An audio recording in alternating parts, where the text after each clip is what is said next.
Assalamualaikum warahmatullahi wabarakatuh. Hello, everybody. I hope this virtual class finds you well, and I hope you are all healthy. Today, I will introduce you about another perspective on critical theories. Please note that my explanation about critical theories is just a glimpse. It means that there are many things that I haven't mentioned, and you may learn it when you study master and beyond. So it's just a simple explanation, a very simple explanation one, and I hope it's not oversimplification. I just need to explain this as an introduction, so it will give you another perspective when you see realities outside. Okay, I will start about discourse analysis. There is another perspective on critical theories like discourse analysis besides Chomsky's. Discourse analysis will concern on four things, such as a concern with discourse itself, a view of language as constructive and constructed, an emphasis upon discourse as a form of action, and a conviction in the rhetorical organization of discourse that I will explain further. Let's start with a concern with discourse itself explanation. The first part, discourse is referred to any kind of communication form. So you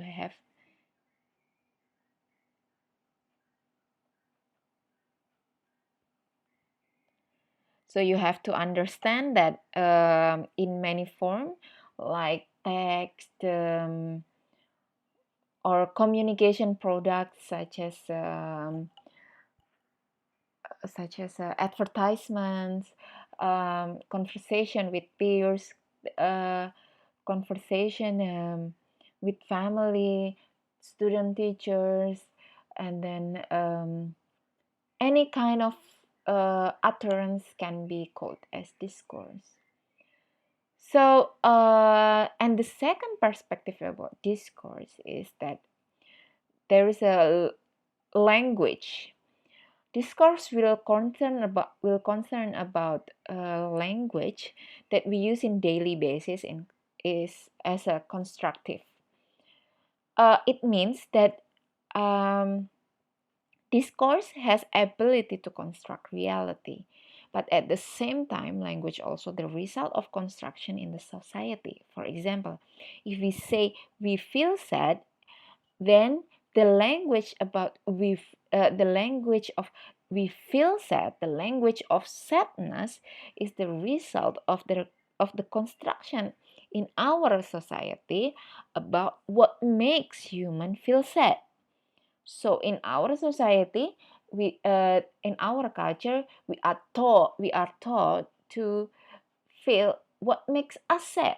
So when we have the experience of about what makes us sad, then we feel sad. So as a result, discourse analysts assume that discourse is made out of pre-existing linguistic resources. So there is a discourse first, the construction about the truth outside, and then they create language. Then it can also the construction of reality comes in many ways. So language also can construct the reality. For example, our understanding about beauty or masculinity uh, did not come from single course or uh, single cause, but it also may come from many factors that is produced by language through the advertisement. The advertisement use language to produce about uh, beauty or masculinity. Dramas, our peers is talking about how beauty is constructed, masculinity is constructed, our religion through religion, institution, family, and many others. Um, and there is also the action or orientation or function orientation of discourse. Discourse not always uh, imp- what is it? Discourse also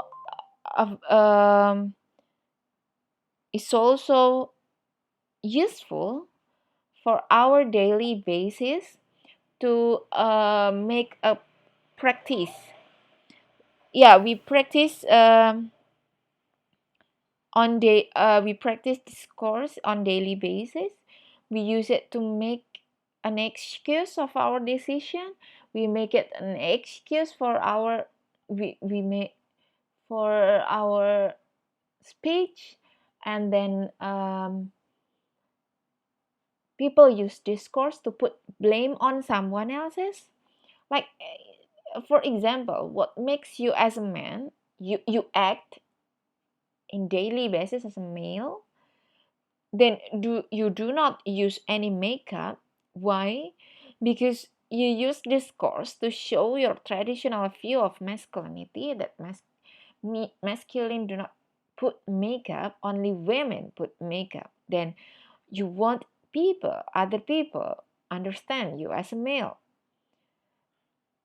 So this is how you practice the discourse. um, you practice the discourse, like you emphasize your maleness, your masculinity, by constructing it with your peers. When you are talking to your peers, when you see that your peers is using makeup, or when you are going out with your peers and see someone else, and see other males to use makeup, then you say to your peers, look at that, it's not male enough. Then that's how you make the excuse for your own decision about how a person uh, should express their masculinity. I hope this won't puzzle you, and I hope you quite clear with this. And then discourse is used to witness the truth. It is usually um, used by an institution. The truth will be the tool as a persuasion in society. Discourse is organized by many institutions to persuade and win attention. For example, a product advertised their product. Sorry, a manufacturer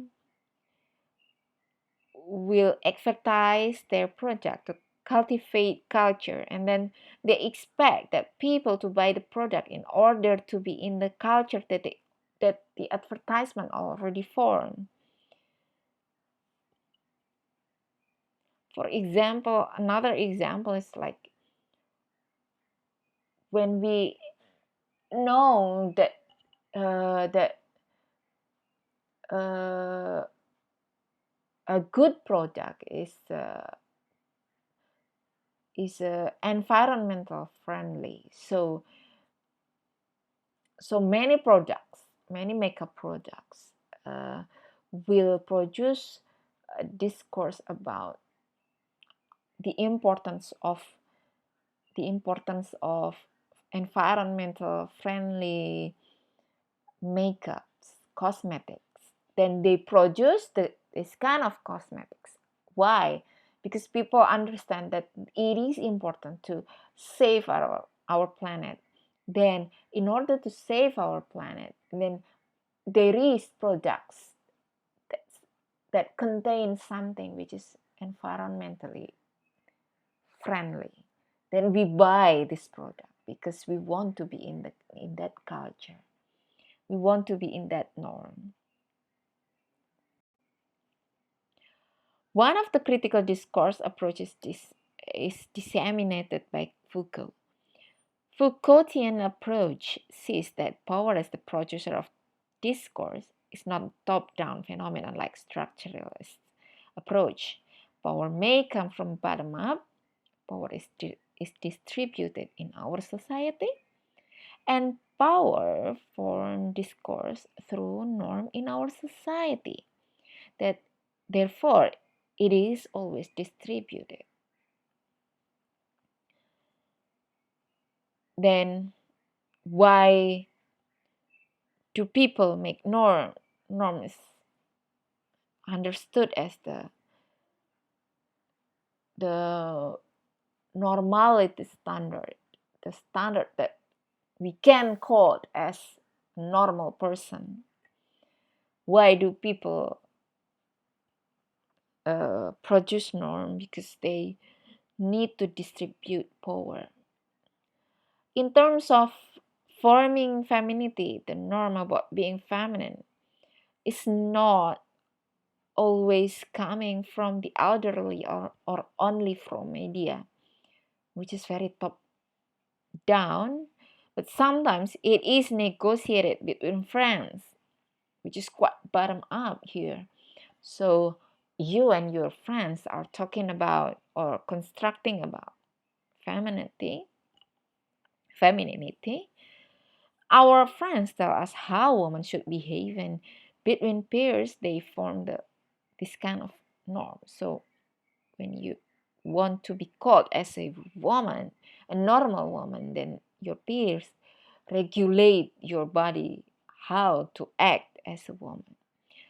One of the real examples is research about how children form gender norm between peers.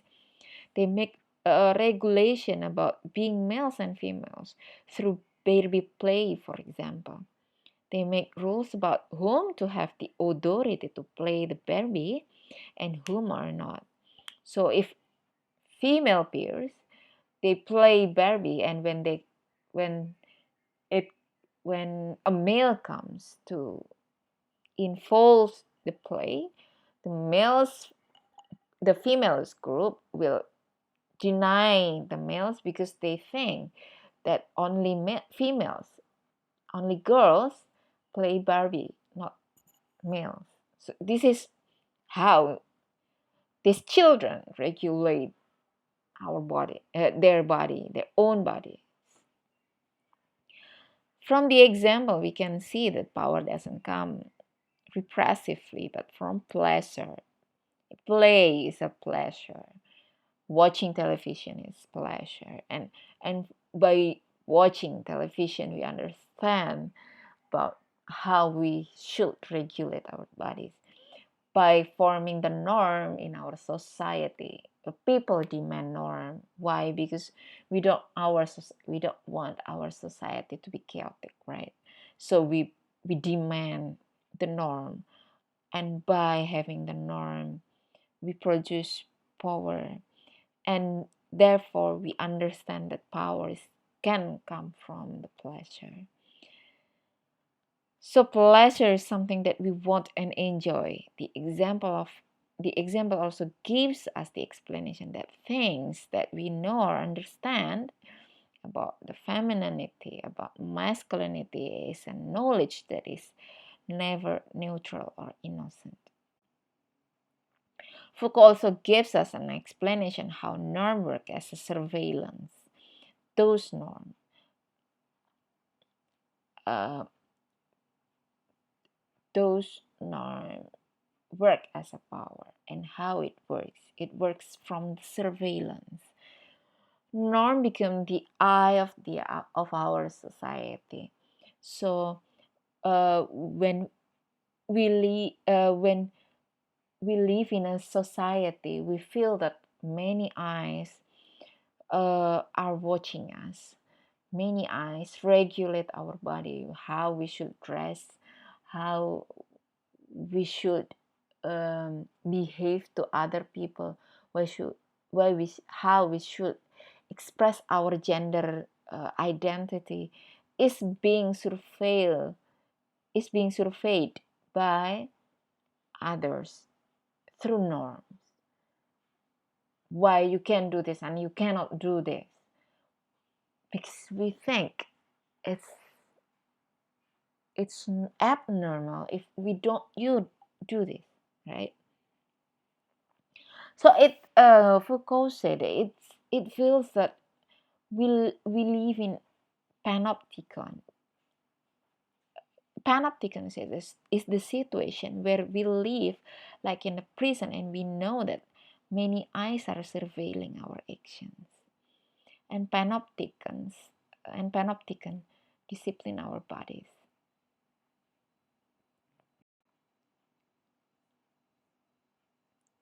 Okay, another thinking about critical discourse is about postmodernism. Postmodernism refers to many occasions. Two postmodernism's meaning that I want to mention in this lesson are postmodernism as cultural trend and postmodernism as epistemological crisis. As cultural trend, postmodernism merged high culture and popular culture. The development of media enabled high culture to be a popular culture. So there is no division about two part of the culture. Um, is because the internet emerged and then we can all enjoy the, the culture that people used to say it's a higher culture, like classic musical opera. We can enjoy it online. So there is no two kind of things. As epistemological crisis, postmodern gives many scholars to understand and unpack racism. Therefore, many scholars speak to against racism and colonialism because they say that in many aspects of life, racism exists and it is the result, actually, it is the result of colonialism. Postmodern scholars are also against an individual as universal object. So they unpack the idea that people are from the same group are sharing the same value, which is called as essential. The idea is called as essentialism. So the postmodernist scholar unpack this essentialism. For example, if we assume that women who wear hijab are the result of oppressive culture, like some women in Afghanistan, then postmodern scholars will against this assumption. Okay, I think that's all the virtual class today, and I'm so sorry for the very late class because uh, I uh, have an obstacle about the connection. Okay, see you next week, and wassalamualaikum warahmatullahi wabarakatuh.